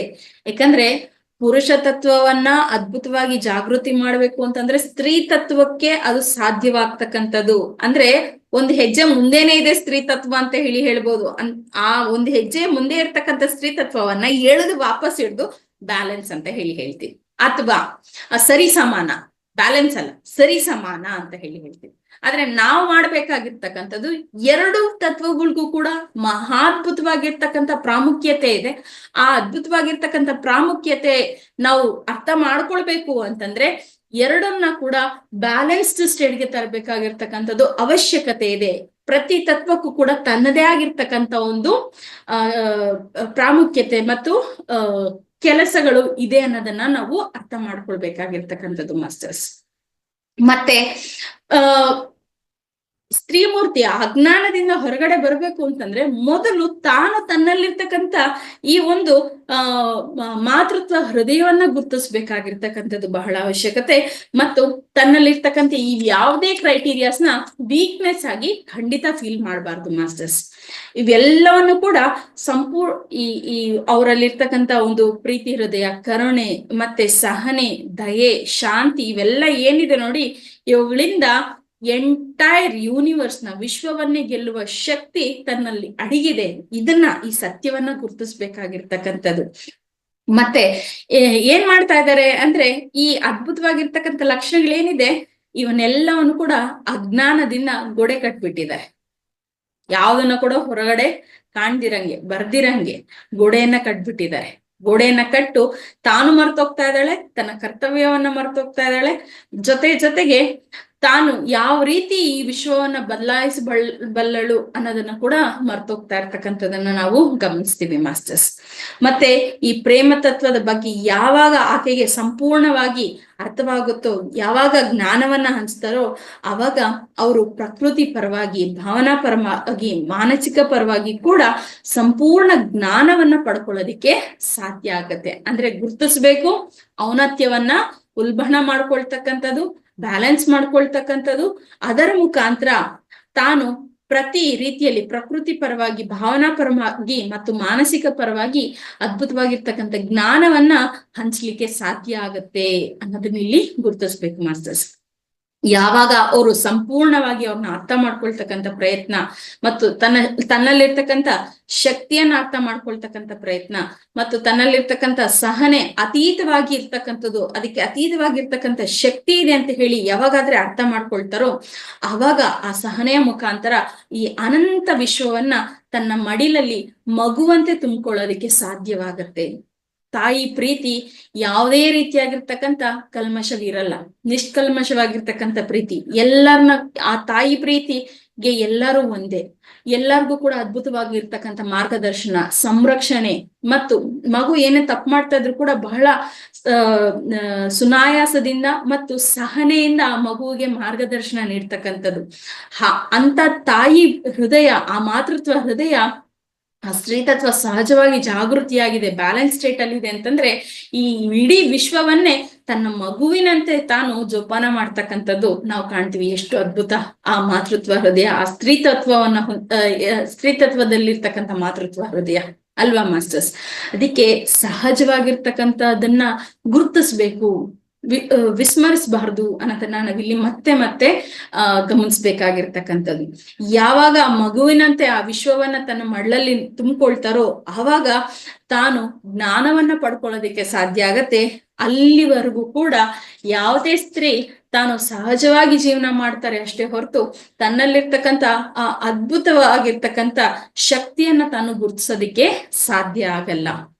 ಮತ್ತು ಇತ್ತೀಚಿನ ದಿನಗಳಲ್ಲಿ ಈ ಹೆಣ್ಣು ತನ್ನ ಜವಾಬ್ದಾರಿಗಳನ್ನ ಭಾರ ಅಂತ ಹೇಳಿ ಭಾವನೆ ಮಾಡ್ತಾ ಇದ್ದಾರೆ. ಅದು ಕೂಡ ಒಂದು ಅಜ್ಞಾನಕ್ಕೆ ಪ್ರತೀಕಾನೆ ಅಂತ ಹೇಳ್ತೀವಿ. ಎಲ್ಲವೂ ಕೂಡ ಭಾರ ಅಂತ ಹೇಳಿ ಭಾವನೆ ಮಾಡ್ತಕ್ಕಂಥದ್ದು ಅದು ಬಹಳಷ್ಟು ಅಜ್ಞಾನ. ಆದ್ರೆ ಜವಾಬ್ದಾರಿಗಳನ್ನ ಭಾರದಂತೆ ಕಾಣಬಾರ್ದು, ತನ್ನ ಏಳಿಗೆಗೆ ಆ ಜವಾಬ್ದಾರಿಗಳ ಅವಶ್ಯಕತೆ ಇದೆ ಅನ್ನೋದನ್ನ ಗುರುತಿಸ್ಬೇಕಾಗಿರತ್ತೆ. ನಾವು ಧ್ಯಾನ ಮಾರ್ಗದಲ್ಲಿ ನೋ ಕಂಪ್ಲೇಂಟ್ಸ್ ನೋ ಜಡ್ಜ್ಮೆಂಟ್ಸ್ ಅಂತ ಹೇಳ್ತೀವಿ. ನೋ ಕಂಪ್ಲೇಂಟ್ಸ್ ನೋ ಜಡ್ಜ್ಮೆಂಟ್ಸ್ ಯಾವಾಗ ಬರುತ್ತೆ? ನಮ್ಮಲ್ಲಿರ್ತಕ್ಕಂಥ ಸ್ತ್ರೀ ತತ್ವ ಜಾಗೃತಿ ಆದಾಗ ನೋ ಕಂಪ್ಲೇಂಟ್ಸ್ ನೋ ಜಡ್ಜ್ಮೆಂಟ್ಸ್ ಬರೋದು. ತಾಯಿ ಯಾರನ್ನಾದ್ರೂ ಜಡ್ಜ್ಮೆಂಟ್ ಮಾಡ್ತಾರಾ? ತಾಯಿ ಮಗು ಬೇಕು ಕಂಪ್ಲೇಂಟ್ ಮಾಡ್ತಾರಾ? ಮಾತೃತ್ವ ಹೃದಯ ಕಂಪ್ಲೇಂಟ್ ಮಾಡುತ್ತಾ? ಜಡ್ಜ್ಮೆಂಟ್ ಮಾಡುತ್ತಾ? ಇಲ್ಲ ಅಲ್ವಾ? ಸೊ ಆ ಮಾತೃತ್ವ ಹೃದಯ ಜಾಗೃತಿ ಆದಾಗ ಆ ಸ್ಥಿತಿಗೆ ನಾವು ಹೋಗೋದಕ್ಕೆ ಸಾಧ್ಯ ಆಗತ್ತೆ. ಜವಾಬ್ದಾರಿಗಳು ನಮಗೆ ನಮ್ಮ ಏಳಿಗೆಗಾಗಿ, ಆದ್ರೆ ನಾವು ಅದನ್ನ ವಿಸ್ಮಾರ ಮಾಡಿ ನಾವು ಅಜ್ಞಾನದಿಂದ ಜೀವನ ಮಾಡ್ತಕ್ಕಂಥ ಒಂದು ಪ್ರಯತ್ನವನ್ನ ಮಾಡ್ತಾ ಇದೀವಿ. ಅದು ಅಜ್ಞಾನದಿಂದ ಹೊರಗಡೆ ಬರ್ಬೇಕು. ಅವೆಲ್ಲವೂ ಕೂಡ ನಮ್ಮ ಆತ್ಮ ಪುರೋಗಮನಕ್ಕೆ ಅಂತ ಹೇಳಿ ನಾವು ಗುರುತಿಸ್ಬೇಕು. ಪ್ರತಿ ಪುರುಷರು ಸಹ ಆತನ ಏಳಿಗೆ, ಪ್ರತಿ ಪುರುಷನ ಏಳಿಗೆ ಈ ಜ್ಞಾನವನ್ನ ಪಡ್ಕೊಂಡಿರ್ತಕ್ಕಂಥ ಸ್ತ್ರೀ ಮೂರ್ತಿಯಿಂದನೇ ಅನ್ನೋದನ್ನ ಕೂಡ ಅರ್ಥ ಮಾಡ್ಕೊಳ್ಬೇಕು. ಯಾವಾಗಾದ್ರೆ ಈ ಸತ್ಯವನ್ನ ಆಕೆ ಗುರುತಿಸ್ತಾರೋ ಆವಾಗ ತಾನು ಸಮಾನ ಚಿತ್ತದಿಂದ ಮತ್ತು ಸಹಜ ಚಿತ್ತದಿಂದ ಎಲ್ಲವನ್ನು ಕೂಡ ಅರ್ಥ ಮಾಡ್ಕೊಳ್ಳೋದಿಕ್ಕೆ ಸಾಧ್ಯ ಆಗುತ್ತೆ. ಅದೇ ರೀತಿ ಆ ಪಾಸಿಟಿವ್ ಇನ್ಫ್ಲೂಯೆನ್ಸ್ ಅನ್ನೋದು ಆ ಪುರುಷನ ಮೇಲೂ ಕೂಡ ಇರುತ್ತೆ. ಆ ಪುರುಷನು ಕೂಡ ಅದನ್ನ ಸ್ವೀಕಾರ ಮಾಡೋದಿಕ್ಕೆ ಸಾಧ್ಯ ಆಗತ್ತೆ. ಅವಾಗ ಯಾವಾಗಾದ್ರೆ ತನ್ನಲ್ಲಿರ್ತಕ್ಕಂಥ ಆ ಸ್ತ್ರೀ ತತ್ವವನ್ನ ಸಂಪೂರ್ಣವಾಗಿ ಅಂಗೀಕಾರ ಮಾಡಕ್ಕೆ ಸಾಧ್ಯ ಆಗುತ್ತೋ ಅವಾಗ ಆ ಒಂದು ಎಂಟೈರ್ ಡೆವಲಪ್ಮೆಂಟ್ ಅಥವಾ ಆ ಎಂಟೈರ್ ಚೇಂಜ್ ಅನ್ನೋದನ್ನ ಗಮನಿಸೋದಕ್ಕೆ ಸಾಧ್ಯ ಆಗುತ್ತೆ ಮಾಸ್ಟರ್ಸ್. ಭೌತಿಕ ಸ್ಥಿತಿಯಲ್ಲಿ ಅಷ್ಟೇ ಅಲ್ಲ ಸ್ತ್ರೀ ಅಂತ ಹೇಳಿ ಅಂಗೀಕಾರ ಮಾಡ್ಬೇಕಾಗಿರ್ತಕ್ಕಂಥದ್ದು, ಆತ್ಮಸ್ಥಿತಿಯಲ್ಲಿ ಕೂಡ ಆ ಸ್ತ್ರೀ ತತ್ವವನ್ನ ಅಂಗೀಕಾರ ಮಾಡ್ಬೇಕಾಗಿರ್ತಕ್ಕಂಥದ್ದು ಬಹಳ ಬಹಳ ಅವಶ್ಯಕತೆ ಇರುತ್ತೆ ಮಾಸ್ಟರ್ಸ್. ಸ್ತ್ರೀ ಅಂದ್ರೆ ಕೇವಲ ಸ್ತ್ರೀ ಅಷ್ಟೇ ಅಲ್ಲ, ಸ್ತ್ರೀ ತತ್ವ ಅಂದರೆ ಕೇವಲ ಸ್ತ್ರೀ ತತ್ವ ಅಷ್ಟೇ ಅಲ್ಲ, ಆದ್ರೆ ಪ್ರತಿ ಮಣ್ಣಿನ ಕಣವನ್ನು ಸಹ ಆಹಾರದಂತೆ ಪರಿವರ್ತನೆ ಮಾಡ್ತಕ್ಕಂಥ ಶಕ್ತಿ, ಜ್ಞಾನ, ಸ್ಥಿತಿ ಆ ಹೆಣ್ಣು ಮತ್ತೆ ಆ ಹೆಣ್ಣಿನಲ್ಲಿ ಅಡಗಿರ್ತಕ್ಕಂಥ ಸ್ತ್ರೀ ತತ್ವ, ಪ್ರಕೃತಿಯಲ್ಲಿರ್ತಕ್ಕಂಥ ಸ್ತ್ರೀ ತತ್ವಕ್ಕೆ ಇದೆ ಅನ್ನೋದನ್ನ ನಾವಿಲ್ಲಿ ಗಮನಿಸ್ಬೇಕಾಗಿರ್ತಕ್ಕಂಥದ್ದು ಮಾಸ್ಟರ್ಸ್. ಅವರ ಸಂಪರ್ಕದಲ್ಲಿ ಬರ್ತಕ್ಕಂಥ ಇಂಥ ಮಹಾಜ್ಞಾನವನ್ನು ಹೊಂದಿರತಕ್ಕಂಥ ಸ್ತ್ರೀ ಮೂರ್ತಿಯ ಸಂಪರ್ಕದಲ್ಲಿ ಬರ್ತಕ್ಕಂಥ ಪ್ರತಿ ಪುರುಷ ಕೂಡ ಸಣ್ಣ ಮಗುವಿನಂತೆ ಆ ಭಾವನೆಯಲ್ಲಿದ್ದು ಆ ಭಾವನೆಯಲ್ಲಿ ಆ ಪುರುಷನು ಇರ್ತಾನೆ, ಮತ್ತೆ ಆ ಸ್ತ್ರೀ ಕೂಡ ಆ ಮಗುವಿನಂತೆ ಆ ಪುರುಷನನ್ನ ಅಂಗೀಕಾರ ಮಾಡ್ಕೊಳ್ತಾ ಬಹಳ ಅದ್ಭುತವಾಗಿರ್ತಕ್ಕಂಥ ಮಾರ್ಗದರ್ಶನ ನೀಡೋದಕ್ಕೆ ಸಾಧ್ಯ ಆಗತ್ತೆ. ಮತ್ತು ಪ್ರತಿಯೊಬ್ಬ ಪುರುಷನು ಕೂಡ ತನ್ನ ಜೀವನದಲ್ಲಿ ಬಹಳ ಅದ್ಭುತವಾಗಿರ್ತಕ್ಕಂಥ ಭಾವನೆ ಮತ್ತು ತಾನು ಯಾರ ಜೊತೆ ಆದ್ರೆ ವೈವಾಹಿಕ ಜೀವನವನ್ನ ಪ್ರಾರಂಭ ಮಾಡ್ತಾರೋ ಅವ್ರನ್ನು ಕೂಡ ಕಂಪ್ಲೀಟ್ನೆಸ್ ಇಂದ ಅಂಗೀಕಾರ ಮಾಡ್ತಕ್ಕಂಥದ್ದು ಸಾಧ್ಯ ಆಗತ್ತೆ. ಯಾವಾಗ ಆ ಕಂಪ್ಲೀಟ್ನೆಸ್ ಇಂದ ಅಂಗೀಕಾರ ಮಾಡ್ಕೊಳ್ತಾರೋ ಅವಾಗ ಆ ಸ್ತ್ರೀ ಮತ್ತು ಪುರುಷರ ನಡುವೆ ಬಹಳ ಅದ್ಭುತವಾಗಿರ್ತಕ್ಕಂಥ ದಾಂಪತ್ಯ ಜೀವನ ನೆಲೆಗೊಳ್ಳುತ್ತೆ. ಡಿವೈನ್ ಮೆರೈಟಲ್ ಸ್ಟೇಟಸ್ ಅಂತ ಹೇಳ್ತೀವಿ. ಅಂದ್ರೆ ದೈವತ್ವದಿಂದ ಕೂಡಿರ್ತಕ್ಕಂಥ ದಾಂಪತ್ಯ ಜೀವನವನ್ನ ಸ್ಥಾಪನೆ ಮಾಡ್ಕೊಳ್ಳೋದಕ್ಕೆ ಸಾಧ್ಯ ಆಗತ್ತೆ. ಅಂತಹ ದಾಂಪತ್ಯ ಜೀವನದ ವಾತಾವರಣ ಇತ್ತು ಅಂತಂದ್ರೆ ಎಲ್ಲವೂ ಕೂಡ ಅದ್ಭುತಗಳೇ ಸೃಷ್ಟಿಯಾಗುತ್ತೆ ಮಾಸ್ಟರ್ಸ್. ದಾಂಪತ್ಯದ ಅರ್ಥವನ್ನ ಸಂಪೂರ್ಣವಾಗಿ ಅನ್ವಯಿಸಿಕೊಂಡು ಒಬ್ರಿಗೊಬ್ರು ಸಂಪೂರ್ಣವಾಗಿ ಸರೆಂಡರ್ ಆಗ್ತಾ, ಒಬ್ಬರಿಗೊಬ್ರು ಸಂಪೂರ್ಣವಾಗಿ ಅನುಸಂಧಾನವಾಗ್ತಾ, ಸಂಪೂರ್ಣವಾಗಿ ಏಕತ್ವವನ್ನ ಪಡ್ಕೊಂಡಾಗ್ಲೇ ಸತ್ಯವಾಗಿರ್ತಕ್ಕಂಥ ದಾಂಪತ್ಯದ ಜೀವನದ ಅರ್ಥ ಮತ್ತು ಪರಿಪೂರ್ಣತೆಯನ್ನ ಕಂಡುಕೊಳ್ಳೋದಕ್ಕೆ ಸಾಧ್ಯ ಆಗತ್ತೆ ಅನ್ನೋದನ್ನ ನಾವು ಇವತ್ತಿನ ಒಂದು ಜ್ಞಾನದಲ್ಲಿ ತಿಳ್ಕೊಳ್ಬೇಕಾಗಿರ್ತಕ್ಕಂಥದ್ದು ಮಾಸ್ಟರ್ಸ್. ಇನ್ನಷ್ಟು ಪ್ರಶ್ನೆಗಳಿದೆ, ಅದನ್ನ ನಾಳೆ ಕೊನೆಯ ಕ್ಲಾಸ್ ಅಲ್ಲಿ ನಾವು ತಿಳ್ಕೊಳ್ತಾ ಇವತ್ತಿನ ಈ ಜ್ಞಾನವನ್ನ ಹಂಚ್ಕೊಳ್ಳೋದಿಕ್ಕೆ ಅವಕಾಶ ಮಾಡಿಕೊಟ್ಟಿರ್ತಕ್ಕಂಥ ತಮ್ಮೆಲ್ಲರಿಗೂ ಮತ್ತು ರಂಗಸ್ವಾಮಿ ಸರ್ ಅವ್ರಿಗೂ, ಮಹಾವತಾರ್ ಫೌಂಡೇಶನ್ ಟಿವಿ ಚಾನಲ್ ಅವ್ರಿಗೂ ನನ್ನ ಹೃದಯಪೂರ್ವಕ ನಮಸ್ಕಾರಗಳನ್ನ ವ್ಯಕ್ತಪಡಿಸ್ತಾ ಥ್ಯಾಂಕ್ ಯು ಮಾಸ್ಟರ್ಸ್.